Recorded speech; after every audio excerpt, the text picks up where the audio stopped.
Siapa sih yang nggak suka telur asin? Enak banget kan? Tapi, pernah kepikiran nggak, apa sih yang bikin rasa telur asin itu benar-benar pas? Bukan cuma soal enak atau nggak enak, tapi gimana caranya kita tahu secara ilmiah kalau kadar garamnya itu udah sempurna? Nah, kali ini kita bakal jadi detektif kimia dan bareng-bareng memecahkan misteri telur asin yang sempurna. Oke, kita mulai ya. Jadi gini, ternyata untuk bisa disebut telur asin yang beneran layak jual, itu ada standarnya loh dari pemerintah. Ini bukan soal selera pribadi, menurut saya ini pas. Bukan. Ini soal angka pasti yang harus dicapai. Dan inilah angka saktinya, 2%. Yap, minimal banget kandungan garam atau NaCl di dalam telur asin itu harus mencapai 2%. Angka inilah yang jadi target utama investigasi kita. Semua telur yang diuji, nasibnya ditentukan oleh standar ini. Nah, ini dia pertanyaan pentingnya. Nggak mungkin kan kita ukur pakai lidah terus bilang, kayaknya ini 2,1% deh. Tentu nggak bisa. Jadi sekarang kita beralih dari apa targetnya ke gimana cara kita mencapainya. Disinilah ilmu kimia mulai beraksi. Begini, di laboratorium itu, para ilmuwan punya banyak banget perkakas atau metode. Tapi nih, untuk kasus telur asin ini, kita nggak bisa asal pilih. Kita harus cari satu metode yang paling pas, karena nggak semuanya cocok untuk tugas spesifik ini. Dan metode yang terpilih adalah argentometri. Gampangnya gini, ini adalah teknik khusus buat berburu dan menghitung partikel garam di dalam sampel. Dan peluru yang kita pakai untuk berburu garam ini adalah senyawa kimia yang namanya perak nitrat. Lebih spesifik lagi, dari sekian banyak jenis argentometri, yang dipilih adalah metode Moore. Dan perlu diingat, pemilihan ini bukan tanpa alasan sama sekali. Ini adalah keputusan yang sangat krusial yang menentukan keberhasilan seluruh investigasi. Nah, di sini kita bisa lihat kenapa metode Moore jadi pilihan utama. Simpelnya, metode ini tuh pas banget, simpel dan akurat. Coba bandingkan dengan yang lain.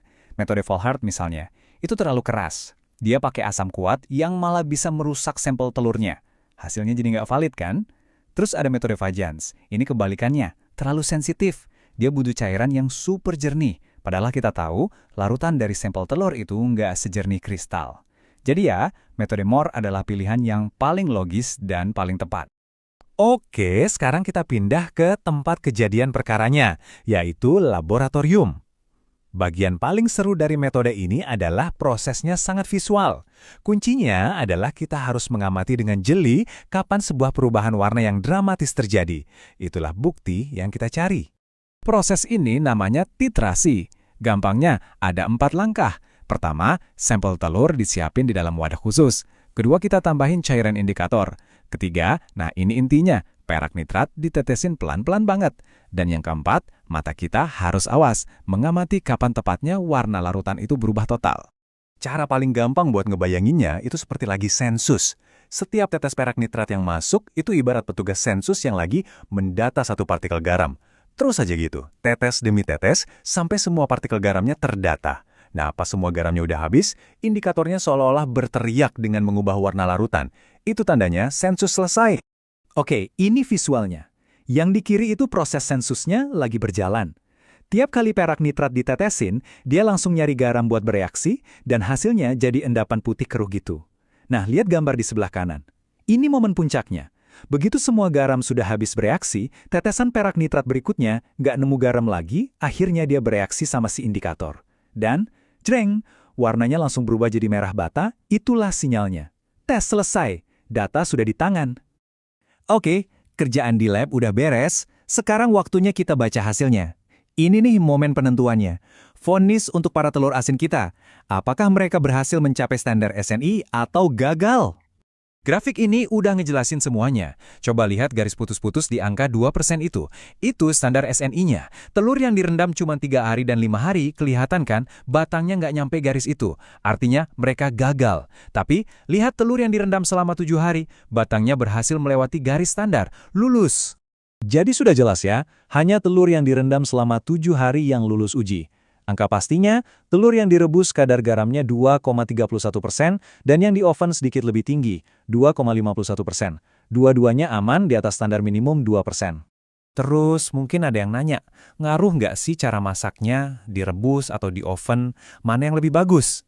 Nah, ternyata hasil penelitian ini menunjukkan kalau metode masak itu nggak terlalu berpengaruh secara signifikan. Jadi mau direbus atau di oven, kadar garamnya kurang lebih akan sama aja. Setelah semua data dianalisis, semua bukti dikumpulkan, kita akhirnya sampai pada satu kesimpulan yang sangat jelas dan sederhana. Kasus telur asin sempurna ini akhirnya terpecahkan. Jadi kalau ada satu hal yang paling penting untuk diingat dari semua ini, catat baik-baik ya. Faktor penentu utama untuk membuat telur asin yang lolos standar itu bukanlah cara memasaknya, melainkan waktu. Durasi perendaman garam adalah kuncinya. 7. Itulah angka ajaibnya. Butuh waktu minimal 7 hari agar garam bisa meresap sempurna ke dalam telur dan mencapai kadar keasinan yang sesuai dengan standar kualitas nasional. Kasus telur asin ini sudah kita pecahkan. Ini membuktikan kalau di balik makanan sehari-hari yang kita nikmati, ternyata ada banyak sekali sains yang menarik. Jadi penasaran kan? Kira-kira rahasia ilmiah apa lagi ya yang tersembunyi di dalam makanan favorit Anda yang lain?